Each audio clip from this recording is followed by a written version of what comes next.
Hey everybody, quick message before the video starts.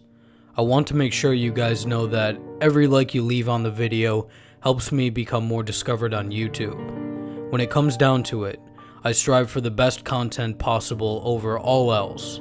Thank you for your continued feedback. Now, let's get on to the story. Welcome to the archives. Please enjoy your stay. Today I present you a true Reddit Let's Not Meet story called The Ice Cream Man. I had gotten so used to checking Craigslist before buying anything new, so when my ice cream maker died, I headed there. I found the one I wanted, new in box, and emailed to see if it was still available.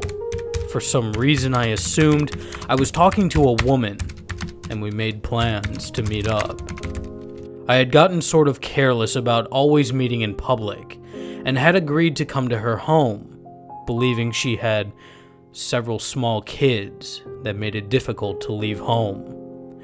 I was supposed to go after work, and we switched to text messages so they could text the address, and so I could let them know when I was on the way. I got home, and they texted me the address. My normal routine at this point would have been to hop in the car and use the TomTom, okay, it was 2008 people, to find it.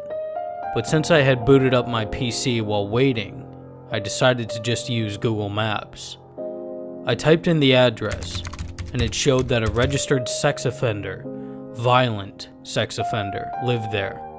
I googled the phone number and the same person came up. I let them know I was not coming, went to Walmart, and spent $5 more to buy it there. So, Mr. Sex Offender, who tried to lure me with ice cream, damn you, let's not meet. Encounter number 2. This happened last year, at the peak of my partying stage. I was at a friend's house, drinking at around 2 a.m. I was pretty drunk and decided to call an Uber to take me home. The car pulled up and I have this habit of sitting at the front with the driver.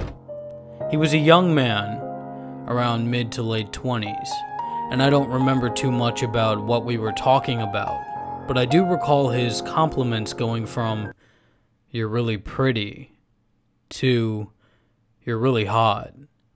And he kept saying I reminded him of his mom. I found it really strange, especially considering I was 19, but I tried to laugh it off because I didn't want to appear rude. I asked him to swing by the drive-thru at a burger spot because I was hungry. We got the food and he was supposed to take me home, but I noticed he was driving literally the complete opposite way of where my house was. I looked at his map, and it kept telling him to turn around, so I asked him where we were going, and I remember him looking over at me and saying, "Oh, you don't want to come over to my house?" I remember I completely sobered up and said, "No, please take me home." I don't recall if we continued talking after that, but luckily he took me home, and I never heard from him again. I also reported him the next day. What really upsets me is that he clearly knew I was inebriated and tried taking advantage of me. I can't imagine what would have happened if I had never spoken up. It's safe to say I won't be Ubering alone at night anymore. So, creepy Uber driver who tried taking me home, let's not ever meet again.